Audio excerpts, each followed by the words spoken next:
বাগান জুড়ে ফুলের মেলা, ফুলে মধু জমা। এই ব্লগে ভুল হইলে করবেন সবাই ক্ষমা। আসসালামু আলাইকুম প্রাণপ্রিয় এলাকাবাসী, আশা করি আল্লাহর রহমতে আপনারা সবাই ভালো আছেন। আমিও আল্লাহর রহমতে ভালোই আছি। আর আপনারা গত পর্বে অবশ্যই দেখেছেন স্টেজ তৈরি প্রাথমিক পর্যায়ে, কিন্তু আজ মোটামুটি স্টেজের ফাইনাল লুকিং চলে এসেছে। আর আমরা অবশ্যই আপনাদেরকে ফাইনাল লুকিং দেখাবো। আর বলতে বলতে চলে এলাম স্টেজের বাইরে, যেখানে গ্লাসের মাধ্যমে খুব চমৎকার একটি অংশ কভার করা হয়েছে এবং কার্পেটগুলা এত বেশি দামি যে ভাবনার বাহিরে। আর ভাবলাম দিনের বেলা আর বেশি শট নেওয়ার প্রয়োজন নেই, কারণ দিনের বেলা আর দেখানোর মতো কিছু নেই। রাতের বেলা আপনারা দেখবেন ঝাঁকজমকপূর্ণ পরিবেশ। তাই আল্লাহ রাসূলের নাম নিয়ে চললাম বাড়ির উদ্দেশ্যে, কারণ আপনারা জানেন ডোনাল্ড ট্রাম্প থেকেও আমি খুব বেশি ব্যস্ত। আর আমার ডিউটি চলে আসার কারণে আমি চললাম বাড়ির উদ্দেশ্যে। রাত নামতেই কাতার যেন হয়ে ওঠে এক বিলাসী জীবনের প্রতিচ্ছবি। আর এই বিলাসী জীবনে কাতারিদের বিয়ের অনুষ্ঠান তো আরো বেশি বিলাসী। আর আপনারা সকালবেলা দেখেছিলেন হয়তো এটা তেমন প্রস্তুত নয়, কিন্তু এখন আপনারা দেখতে পারেন কত চমৎকার করে ওনারা প্রস্তুত করেছেন।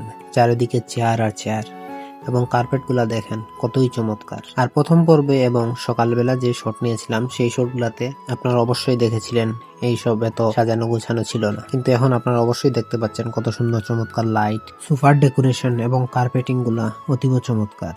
আর কাতারিদের বিয়ে মানেই বিশাল একটি আয়োজন। আর বরের সামনে যেহেতু ভিডিও হবে সেহেতু লাইটিং সেট আপ করা হচ্ছে ভালো করে। আর বড় ক্যামেরার জন্য তারা ক্যামেরার ক্রেন নিয়ে এসেছেন। আর কাতারি মানেই বাই বিলাসিতা, এটাই সত্য। আরবি মানেই টাকা, আর টাকা মানেই বিলাসিতা। আমরা শুধু দেখতে পারি আর উপভোগ করতে পারি। আর হয়তো সকালবেলা আপনারা দেখেছিলেন এই রুমটি অন্ধকার, কিন্তু এখন দেখুন কতই চমৎকার। এটি হচ্ছে খাবার রুম। আর আমি এসব দেখে বেশ অবাক হয়েছি, কারণ কয়েক ঘন্টার ব্যবধানে রুমটা পুরোপুরি রেডি। আর আমার মুখ দেখলে অবশ্যই আপনারা বুঝতে পারবেন বেকুবের মতো হাসছি, কারণ বুঝতে পারছিলাম না কিছু। আর হঠাৎ করে চোখ গেল ওয়াশিং রুমের দিকে।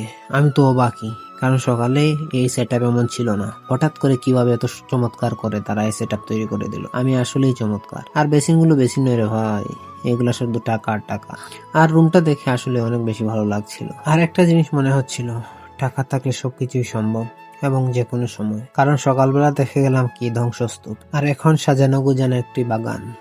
তাই আমারও বসতে ইচ্ছা হলো, কারণ আমি এসব অনুষ্ঠানে সচরাচর খাবারের সময় আসি না, আর যদি আসি তাহলে শুধু দেখতে আসি। তাই এখানে বসার কোনো প্রয়োজন হয় না। কিন্তু অনেক প্রবাসী ভাইয়েরা আছে খাবারের সময় বেশি তাড়াহুড়া করেন। আর এটা হচ্ছে ফাইনাল লুক, আর অতীব চমৎকার। হয়তো আপনারা বাস্তবে দেখলে অবশ্যই বুঝতে পারতেন। আর আমিও দেরি করছি না, অনেক রাত হয়ে গেছে, আবার কাল সকালে আমার ডিউটি। তাই আমাকে বিদায় দিন প্রিয় এলাকাবাসী। আসসালামু আলাইকুম রহমতুল্লাহ।